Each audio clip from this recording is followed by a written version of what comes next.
And you can get the same job in the same company, work side to side. So it just depends on the size, the location. I have a lot of parents that... Location. Talk to me about location. The distance. For instance, there's 2 HBCUs right in your backyard. A lot of kids have to, and parents have to understand, if you want an HBCU feel, I suggest that, and if you can't afford to send them to Norfolk, Hampton, or Clark, send them to Central State or Wilberforce. I mean, there's another one that's almost as close. Well, they're in Kentucky the backyard. State. Kentucky State is in Kentucky.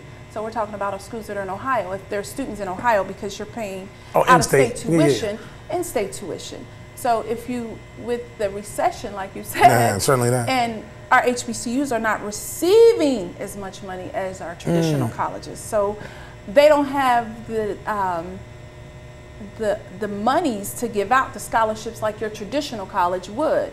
So it's important that parents think about those factors. You have Central State, Wilberforce, if you want an HBCU. Then you have, if you're in Kentucky, you have in-state tuition. There's Kentucky State. So it just depends on, again, like I said, the location, how far the school is, the cost, and the time. And when I started doing tours, I wanted kids to be exposed to seeing the college life, what's around them, and learn about our history, and to see folks who look like them that are pounding the pavement at a college campus with a backpack. Yeah. It's just something about that. When I take the kids on a college visit, and I see these kids walking across campus, and our students are talking to them, like, you know, how did you get here? You know, do you like the school? What about admissions? And they're like, it's important you do this, you know, have you good grades? And they're talking to our students about what it takes to get into college. And when they hear that, their thought process starts to change. Whether they go to a HBCU or to a traditional college, as long as they go to college, they have to go somewhere. Yeah. I'm sick of the hanging on a corner, pants hanging to your ankle. But that's another talk show. Yeah, it might be. So, you know, like I said, it just depends on the location, the distance. When my son, when they offered him a scholarship in Norfolk, I told him, I said, you know what? You like to travel, you're independent. You will be just fine. You know, in the first year, I'm like, wow, it's 12 hours away.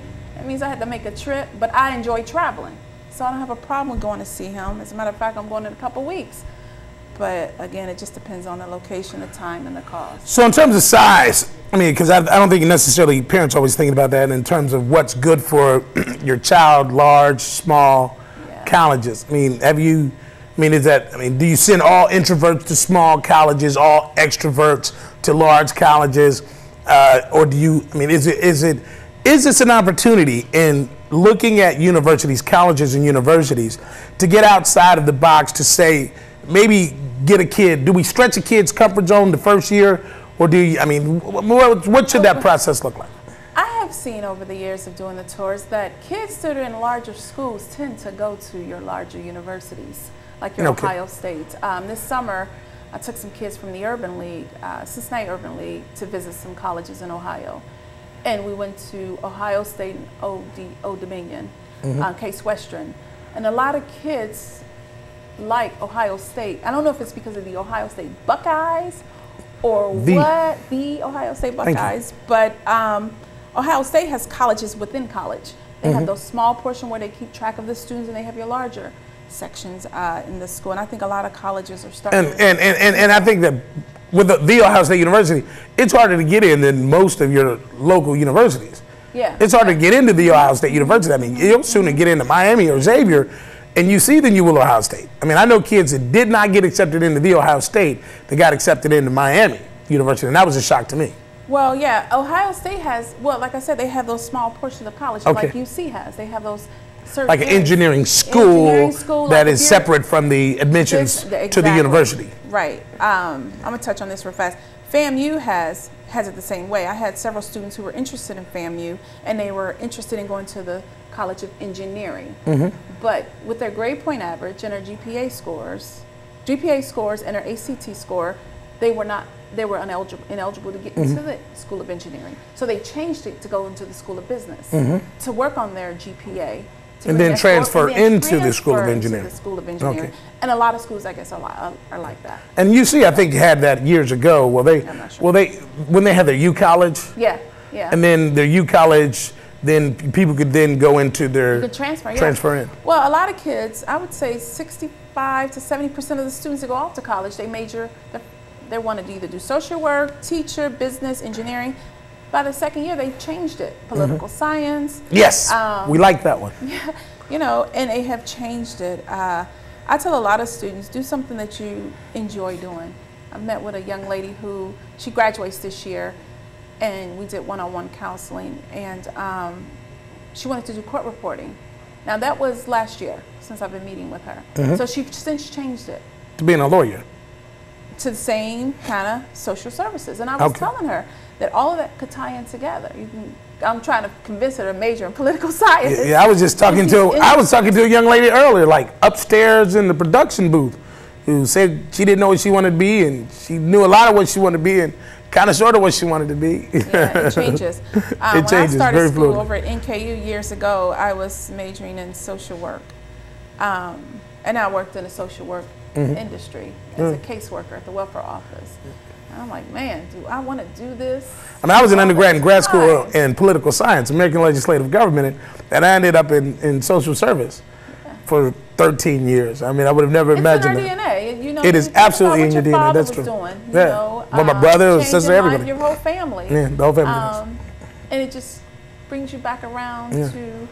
So then that means, do we need to really check our DNA then before we go to college? I think so. Because I know my best friends, they made the mistake of following in their parents' footsteps, that they all wanted to go into engineering. And so all 4 boys, when they went to college, went into engineering. 2 of them were successful in matriculating through engineering programs and getting into the engineering technology field. Yeah. And the other 2 are now, high-ranking Cincinnati police officers. Wow. And they went to the military. And so one's a captain, one's a lieutenant. And so when they look back on it, if they had to go and do it again, they would have gone into something more in the liberal arts area versus looking at engineering. Engineering was a family thing. Liberal arts is more in tune with who they are naturally. And so sometimes you can be influenced into an area or arena. But I think certainly in our family, I think it's something that's natural for us to be engaged and involved.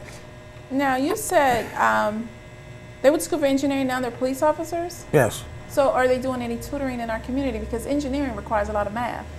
So maybe they could volunteer. No, I said they didn't want to go into engineering.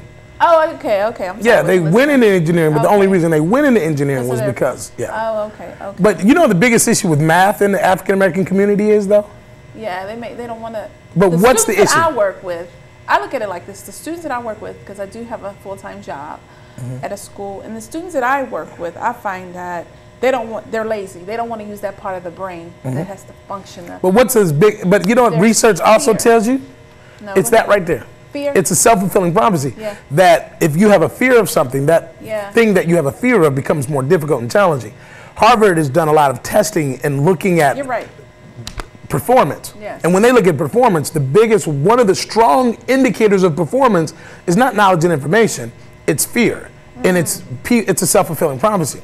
If you tell people that something is difficult, regardless of what it is, they will struggle to do it. Right. What does everyone in our lives tell us about black people in math? That it's what?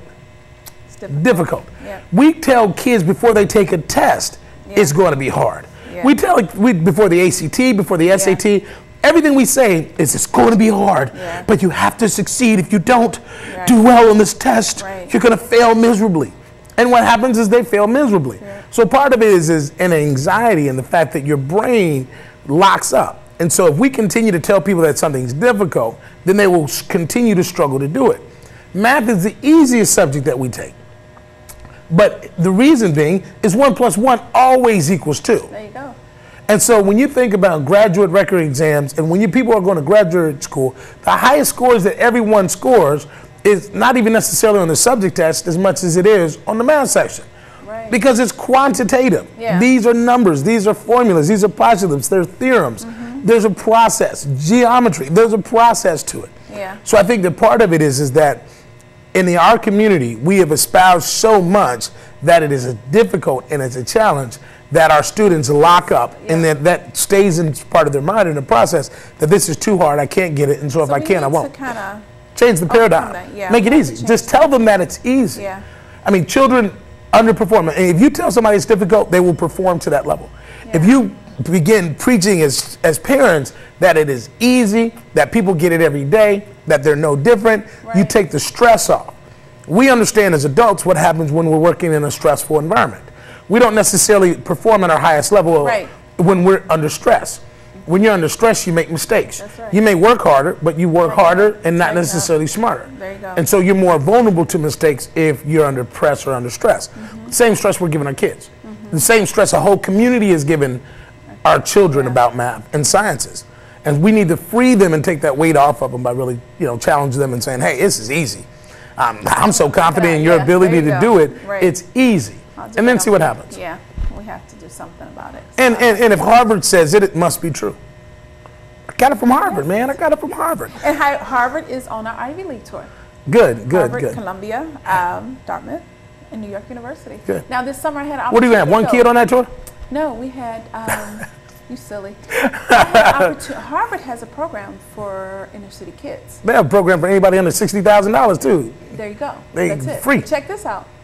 I had an opportunity this summer to take some kids to New York University. And it was have you ever been to New York University? Yes. It was unbelievable. Oh yeah. And when we left there, we went over to Columbia University, which was overwhelming. I'm like, wow, because they go by your GPA as well as your ACT, but you also have to take a test once you get there to get into the school of Columbia University.